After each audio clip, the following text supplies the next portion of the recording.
দেশের জনপ্রিয় অভিনেতা ও কণ্ঠশিল্পী তাহসান খানের সঙ্গে যুক্তরাষ্ট্র প্রবাসী মেকআপ আর্টিস্ট রোজা আহমেদের বিয়ে নিয়ে সাম্প্রতিক সময়ে সরগরম সামাজিক যোগাযোগ মাধ্যম। এরই মধ্যে ফেসবুকে ছড়িয়ে পড়া খবরে দাবি করা হচ্ছে মেকআপ আর্টিস্ট রোজা আহমেদের বাবা হচ্ছেন 2014 সালে বরিশালে ক্রস ফায়ারে নিহত যুবলীগ নেতা ফারুক আহমেদ ওরফে পানামা ফারুক। এবার এরই মধ্যে সোশ্যাল মিডিয়ায় ভাইরাল হয়েছে তাহসান পত্নীর আবেগঘন স্ট্যাটাস। রোজার ফেসবুক পেজ রোজাস ব্রাইডাল মেকওভার পেজে স্ট্যাটাসটি দেয়া হয় গত বছরের জুন মাসে।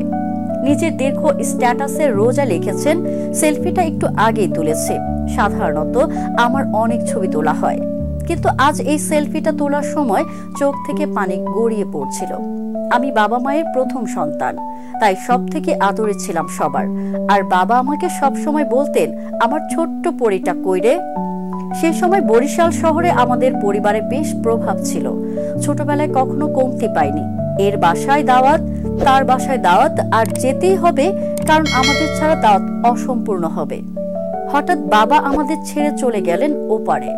যতদিনের হায়াত তিনি নিয়ে এসেছেন ততদিন ছিলেন আমাদের সাথে। বাবা শুধু আমাদের ছেড়ে চলে যাননি, সাথে সাথে যে মানুষগুলো আমাদের এত সম্মান করতেন তাদের ভালোবাসাও চলে গেল আমাদের উপর থেকে। আর সেই দিনটাতেই প্রথম বুঝতে পেরেছিলাম যে ভালোবাসা আমরা পেয়েছি তা সবই বাবাকে ঘিরে, আর সাথে সাথে অনেক অনেক স্বার্থ। তাহসান পত্নীর স্ট্যাটাস ইতিমধ্যে সোশ্যাল মিডিয়ায় ব্যাপক ভাইরাল হয়েছে।